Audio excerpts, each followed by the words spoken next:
नमस्कार, आप देख रहे हैं आपराधिक ऑन न्यूज। दिल्ली के new friends colony police station इलाके से चौंकाने वाला मामला सामने आया है। एक घरेलू सहायिका ने अपने ही मालिक के घर पर फर्जी ईडी रेड की साजिश रच डाली। आरोप है कि उसने अपने सहयोगी के साथ मिलकर खुद को ईडी अधिकारी बताकर घर में छापेमारी का नाटक किया। मामले की सूचना मिलते ही पुलिस ने 24 घंटे के भीतर दोनों महिला आरोपियों को गिरफ्तार कर लिया। उनके पास से डिप्टी कमांडेंट की वर्दी, फर्जी आईडी कार्ड, एक पिस्तौल जिसका लाइसेंस समाप्त था, 7 घड़ियां और आभूषण बरामद हुए। फिलहाल पुलिस पूरे मामले की गहन जांच कर रही है। जय हिंद। साउथ ईस्ट के न्यू फ्रेंड्स कॉलोनी में एक घटना हुई जो कि काफ़ी चौंकाने वाली थी। हमें एक 13 फरवरी को कंप्लेन मिली जिसमें हमें 2 सीनियर सिटीजन्स जो न्यू फ्रेंड्स कॉलोनी में रहते हैं, उनसे हमें कंप्लेन मिली कि उनके यहाँ कुछ लोग आए ईडी ऑफिशियल्स बन के। उनने उनके घर में पूरी तलाशी की, उनके सारे जेवर रखवाए टेबल पे, काफ़ी सारी नगद रखवाई, 7-8 लाख जो भी उनकी लीगली कमाई थी एज़ सीनियर रिटायर्ड सिटीज़न्स, वो सारी उनकी अलमारियों से निकाली और उनने एक्टिंग की कि वो ईडी के ऑफिशियल्स हैं और उनसे सब कुछ रखवा दिया। और जब उनकी फैमिली से जो उनकी वाइफ है उषा सब्बरवाल, जब उनने अपने पोते से बात की जो कि एक ईडी का लॉयर है, तो डर के मारे वो सब भाग गए और कुछ कैश लेके और कुछ वैल्यूएबल सामान लेके उसमें से वो भाग गए। ये हमें कंप्लेंट मिली। अब क्योंकि ये जैसा कि आप समझ रहे हैं एक बहुत ही गंभीर घटना थी और मौके की गंभीरता को देखते हुए हमने एक स्पेशल टीम बनाई। ACP new friends colony Ravishankar और SHO new friends colony Rajendra Jain उनके नेतृत्व में, जिसमें हमने SI Naveen, WSI Priyanka, head constable Khemchand, head constable Suresh और कांस्टेबल शंकर लाल को रखा। जब हमारी टीम ने इसकी तहकीकात शुरू की तो सबसे पहले हमें एक बलिनो गाड़ी मिली जिसको हमने फॉलो करना शुरू किया। सराय काले खां से लेकर हमने जब उसकी पूरी सीसीटीवी की ट्रेल बनाई, लगभग हमारी टीम ने 350 कैमरा सीसीटीवी के चेक किए और जब वो ट्रेल बनाते हुए गए तो वो ट्रेल और सारा फुटेज जब कंबाइन किया तो हम सेक्टर 4 वैशाली पे पहुंचे। और सेक्टर 4 वैशाली पे जब हमने ये सब किया तो हमें एक एड्रेस मिला जहाँ पे वो बलिनो की गाड़ी खड़ी हो सकती है, बट हमारे पास कोई सब्सटैंशियल तब तक कंक्लूसिव प्रूफ नहीं था। फिर जब हमने और इस चीज़ की गहरी तहकीकात की तो पता चला कि इनके घर में एक मेड काम करती है रेखा, जो उस वक़्त उनके पेरेंट्स के साथ दोनों सीनियर सिटीज़न्स हैं, मिस्टर सब्बरवाल और उनकी वाइफ, वो मेड भी थी जब ये रेड हुई।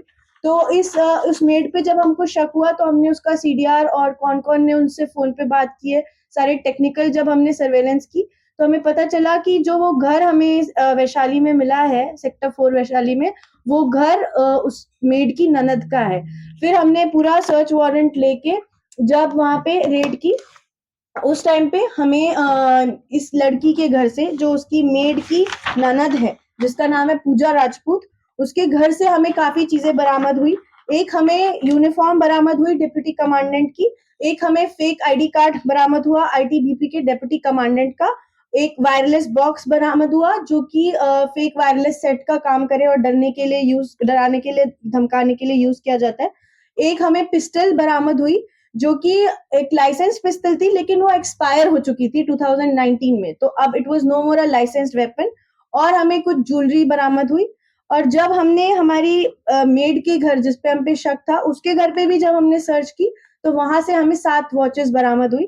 तो अब हमने 2 मेन अक्यूज रेखा और पूजा राजपूत, जो इस पूरे जिनने पूरी कॉन्स्पिरेसी को रचा, उनको हमने बरामद कर लिया है, उनको अरेस्ट कर लिया है हमने। लेकिन अभी हमारे 3 अक्यूज और हैं, जो पूजा राजपूत का हस्बैंड प्रकाश कुमार, जो पूरा आईटीबीपी का जिसके साथ हमें सारा, जो कि आईटीबीपी में कांस्टेबल है लेकिन उसने आईटीबीपी की ये पूरी यूनिफॉर्म असिस्टेंट कमांडेंट की रखी और साथ ही में पूरा आईडी कार्ड और बाकी चीजें, पिस्टल जो कि उसके लाइसेंस नहीं था, एक्सपायर हो चुका था, ये सब चीजें उसकी हैं, तो वो अभी भी भाग रहा है, वो है। और ये जो ब्लू बलिनो कार जिसके नाम से रजिस्टर्ड है, वो है उसका ब्रदर इन लॉ उपदेश सिंह थापा, उसको भी अभी हमें अरेस्ट करना है, और इनका बेटा मनीष। ये 3 ही वो लोग थे जो ईडी का ऑफिसर्स का एक्टिंग करते हुए जाके घर में, जिनने ये पूरा स्वांग रचा था। तो मैं आपको बताना चाहती हूँ कि हमारी टीम ने दिन रात मेहनत करके ये इतनी बड़ी रिकवरी की है, जिसमें हमने 7 वॉचेस, ज्वेलरी, पिस्टल सब चीज़ रिकवर की है और बहुत ही स्विफ्टली इस केस को सॉल्व किया है। और इस चीज़ के माध्यम से मैं 2 चीज़ें और आपको बताना चाहती हूँ कि जब जब भी आप किसी मेड सर्वेंट या किसी को अपने घर में रखते हैं, तो कृपया करके सर्वेंट टेनेंट वेरिफिकेशन ज़रूर कराएँ। और दूसरा कि कोई भी पुलिस वाला अगर कोई भी चीज़ के लिए आता है, तो प्रॉपर आईडी कार्ड के साथ-साथ आप इंटरनेट पे सर्च करके मोबाइल्स, ऑफिशियल पोज़ीशन सब वेबसाइट से वेरीफ़ाई करें, ताकि आप इस सब स ब बेकार क्राइम्स का शिकार ना बनें। Thank you. मैडम, इनकी कोई प्रीवियस इन्वॉल्वमेंट किसी केस में? अभी तक ये जो दोनों लेडीज़ हमने अरेस्ट की, इनकी कोई प्रीवियस इन्वॉल्वमेंट नहीं आई है। ये जो मेड का काम करती थी रेखा, और ये जो दूसरी थी पूजा राजपूत, ये डे केयर सेंटर में इल जो लोग होते हैं उनकी देख-रेख करने का काम करती तो मान रेखा सकते कब से मैडम? काम कर रही थी? रेखा कब से काम कर रही थी? रे और सब्बरवाल जो सीनियर सिटीजन परिवार हाँ। है, उन्होंने जब पुलिस को कॉल किया, हुँ। तो कितने करोड़ का, कितने लाख का सामान जब लापता हुआ? जी हाँ, तो वैसा मैंने आपको बताया, इनके यहाँ से लगभग 3-4 लाख का कैश जो कि वो जल्दबाजी में लेके गए, वो गायब था, प्लस 6-7 घड़ियाँ गायब थी, जो हमें रेखा के घर से जिन्हें हमने रिकवर कर लिया है। और उसके अलावा और कोई सामान उनके यहाँ से नहीं चुरा पाए थे, क्योंकि वो जो उनकी वाइफ थी उषा सब्बरवाल, उन्होंने टाइमली अपने पोते को कॉल कर लिया था, जो कि ईडीओ में एडवोकेट का काम करता है। तो मैडम मान सकते हैं कि पहली बार एक कुल कितने लोग इस मामले में गिरफ्तार हैं और समान? जैसे मैंने आपको बताया, और 2 फरार लोग किसके? 2 लोग गिरफ्तार हैं और 3 लोग फरार हैं, जो जैसा मैंने आपको बताया। हाँ, लेकिन वो भी आइडेंटिफाइड है। जो 2 गिरफ्तार हैं, वो है एक रेखा देवी, जो कि मेड का काम करती थी, और जो उसकी ननद है पूजा राजपूत, जो कि केयरटेकर का काम करती थी और सेक्टर 3 वैशाली गाजियाबाद की में रहने वाली है। 3 लोग फरार हैं। बाकी 3 लोग अभी फरार हैं और वो गाड़ी भी है, पर हम उसे ट्रैक करें और हमें उम्मीद है कि हम जल्द से जल्द उन्हें भी अरेस्ट कर लेंगे और गाड़ी बरामद कर लेंगे।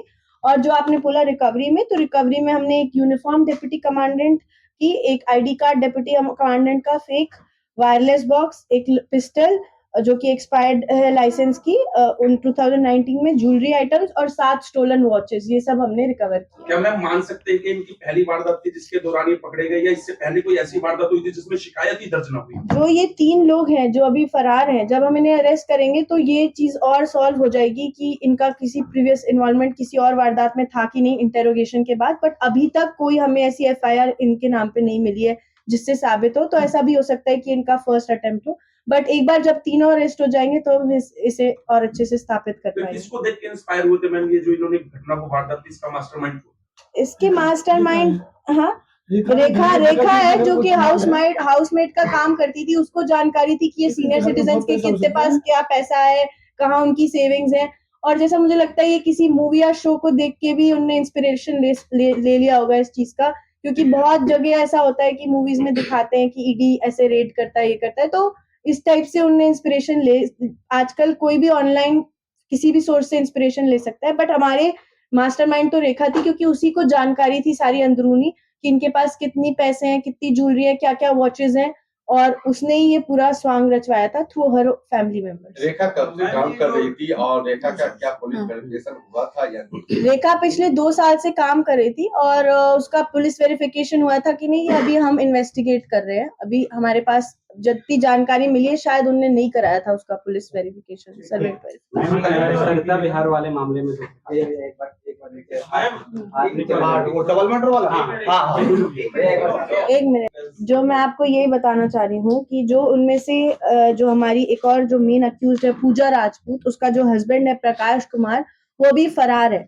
वो कांस्टेबल की नौकरी करता है आईटीबीपी में, लेकिन उसने ये पूरा जो स्वांग रचा, जिसमें उसने डिप्टी कमांडेंट की यूनिफॉर्म यूज की गई, जिसमें डिप्टी कमांडेंट आईटीबीपी का फेक आईडी कार्ड यूज किया गया, तो उसके पास ये थी पिस्टल जो कि जिसका लाइसेंस पहले लिया गया था, बट वो 2019 में लाइसेंस एक्सपायर हो चुका था और उसका रिन्यूअल नहीं हुआ था, तो अब वो अनलाइसेंस्ड बन गई वही सेम पिस्टल। तो ये जो पिस्टल थी वो इन्हीं की थी? जी हाँ। मनीष की नहीं, प्रकाश की पिस्टल होगी ये। जैसा मैंने आपको बताया, अभी 3 और अक्यूज्ड हमारे अरेस्ट होंगे तो फिर हम और अच्छे से स्थापित कर पाएंगे कि किसकी पिस्टल है, किसकी आईडी है, क्योंकि ये पूरी घटना कमरे के अंदर हुई तो हमारे पास कोई सीसीटीवी फुटेज, कोई फोटोज नहीं है। तो जब हम एक बार तीनों को अरेस्ट कर लेंगे और फिर सीन ऑफ क्राइम जब हम रिक्रिएट करेंगे तो हम और अच्छे से बोल पाएंगे कि ये किस किस का क्या सामान था। रेखा जो है वो भी गाजियाबाद यूपी की रहने वाली है, नहीं वो चमोली की रहने वाली है, थराली चमोली उत्तराखंड की रहने वाली है। और पूजा राउत है जिसके घर से हमने ये सारी चीजें बरामद की, डेप्यूटी कमांडेंट वाली यूनिफॉर्म और ये सब, वो वैशाली गाजियाबाद की रहने वाली। पूजा राजपूत मेन कॉन्स्पिरेटर थी, बट वो उस टाइम पे थी शायद नहीं थी, उस टाइम पे ये तीनों मेल पर्सन ही थे। और कितने बजे मतलब इन्होंने रेड किया? इनने सुबह 10 बजे 10 साढ़े 10 के बीच में 11 तारीख को ये रेड का नाटक किया। और मैम जो ये घड़ी है इसकी कीमत क्या? काफी प्रेशियस घड़ियां थी जो ये 6-7 घड़ियां, ये काफी वैल्यूएबल घड़ियां हैं। ऑफ कोर्स इनकी कीमत टोटल लाखों में होगी। मैम एक सवाल और, इन्होंने घर के अंदर घुसने के लिए क्या बल का प्रयोग करा या फिर इजीली घुसे? नहीं, उन्होंने सिंपल बेल प्रेस की और उन्होंने ऐसा बताया कि हम ईडी के ऑफिशियल्स हैं, हम आपके घर तलाशी लेने आए हैं, हमें सूचना मिली है कि आपके पास बहुत सारा पैसा और ये सब है, तो हम सारा तलाशी लेंगे, सब कुछ टेबल पे रखेंगे, फिर फोटोग्राफी करेंगे और आप सभी अपने फोन दे दीजिए, सब कुछ दे दीजिए, अभी आप किसी से कांटेक्ट नहीं कर सकते। उनने ऐसी पूरी स्टोरी बिल्टअप की, सारी घर की सारी चीजों को उन्हें खोला, सारी अलमारियां खोली, सबसे कैश निकाला, सबसे ज्वेलरी निकाली, सब कुछ एक टेबल पे रख दिया। बट क्योंकि मैं आपको बताना चाहूंगी कि जो हमारी उषा सबरवाल मैडम थी, शी वाज रिटायर्ड डॉक्टर, उनने अपना प्रेजेंस ऑफ माइंड यूज किया, उनके पास एक और स्पेयर फोन था और उनने अपने पोते को फोन कर दिया जो कि एक एडवोकेट था ईडी में, और उसके कारण ये डर के भाग गए, वरना ये सक्सेसफुली बाकी सब चीजें भी आराम से लेके चले जाते। कितने घंटे रहे ये लोग जो लगभग 2 घंटा, 1-1.5-2 घंटा रहे होंगे, उससे ज्यादा नहीं रहे होंगे। पूरा सर्च वर्च करने में जो टाइम लगा, 1-1.5